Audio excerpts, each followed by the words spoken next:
Ghafla Angel alianza kuona moshi mweusi ukimzunguka, akauliza ule mdoli, hiki ni nini jamani, kwani unataka ufanyeje?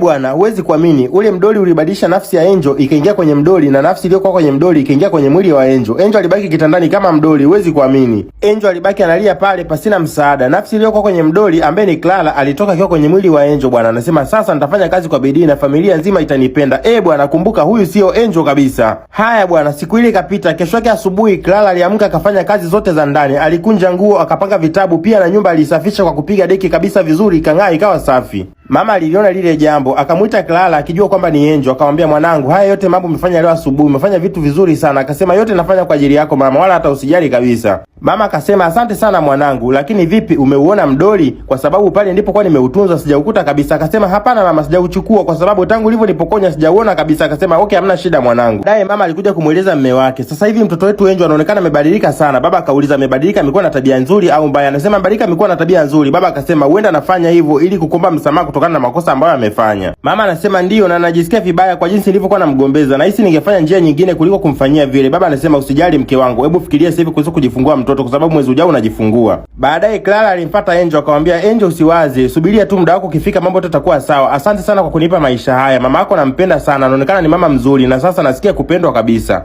Usiku mama akiwa amelala, ghafla anashtuka, anamwamsha mume wake, anamwambia mume wangu, yani sijisikii vizuri kabisa kuhusu mwanangu Angel. Hebu nenda kamwangalie kama yuko sawa. Baba anasema hamna shida mke wangu, wewe lala, ngoja nikamwangalie, usijali. Upande wa pili huku Clara anajiandaa kwenda kutupa huu mdoli ambao una nafsi ya Angel. Anasema ngoja nikakutupe huko mbali na mtu yote asikuone kabisa, na kila kitu hapa nyumbani kitabaki kuwa vizuri kabisa. Anacheka na furahi sana. Wakati huo baba naye alikuwa akielekea chumbani kwa Angel kwa sababu mke wake amesema ajisikii vizuri kabisa kuhusu mwanae, kwa anaenda kuangalia kama mwanao yupo salama. Clara alihisi lile jambo, akasema nahisi kama kuna mtu anakuja, hebu ngoja niache kwanza nitendelee na huu mpango baadaye. Ngoja nitulie, huyo mtu aondoke kwanza. Wakati huo Angel nafsi yake ilikuwa kwenye ule mdoli na alikuwa kilia kila muda anasema mama mama bila kupata msaada. Hatimaye baba alifika chumbani kwa Angel, alifungua mlango na kuangalia kona Angel yuko sawa. Akarudi akamwambia mke wangu, mbona mtoto yuko sawa kabisa? Hebu rudi ulale mke wangu. Hizo zitakuwa ni ndoto tu mbaya, usijali. Kila kitu kiko sawa. Mwana wetu yuko salama kabisa na amelala hana shida yoyote.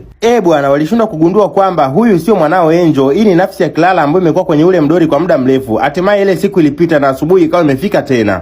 Angel feki alimfuata mama yake Angel akamwambia, mama lini nitaanza shule? Mama akamwambia usijali mwanangu, utaanza muhula unaokuja kwa sababu huu muhula tayari umeshakwisha. Sawa mama, ila nahisi akili yangu kupoteza kumbukumbu kidogo. Baadaye mama akiwa amekaa mwenyewe anasema, jamani, mbona nina hisia mbaya sana kuhusu mwanangu na mdoli pia umepotea. Ila natumai mwanangu Angel atakuwa yuko salama. Huenda hii hali ikawa inasababisha na ujauzito niliokuwa nao. Baadaye mama alimfuata mume wake akamwambia, mume wangu nimempigia Mary, atakuja hapa wiki inayokuja. Baba anasema, yule binamu yako natumai Angel atafurahia sana kumuona kwa sababu ni muda mrefu sana umepita hajawahi kumuona. Mama akasema nitamwambia Angel kama shangazi yake anakuja. Clara aliendelea na utaratibu wake akijituma kufanya kazi, na leo aliamua kutengenezea wazazi wa Angel chai kwa sababu walikuwa wamekaa pale sebuleni wakipiga story bila kunywa kitu chochote. Basi akaamua kujiongeza. Wakiwa wanakunywa, mama akamuuliza mume wake, hii chai tamu sana, wewe ndio umeitengeneza? Mume wake akasema hapana, Angel ndio ametengeneza. Mama akashangaa, Angel ndo katengeneza? Anasema ndio ndo katengeneza. Kwani mimi na wewe tulikuwa tumekaa hapa jamani? Mama akasema sawa, lakini Angel anaonekana kubadilika sana.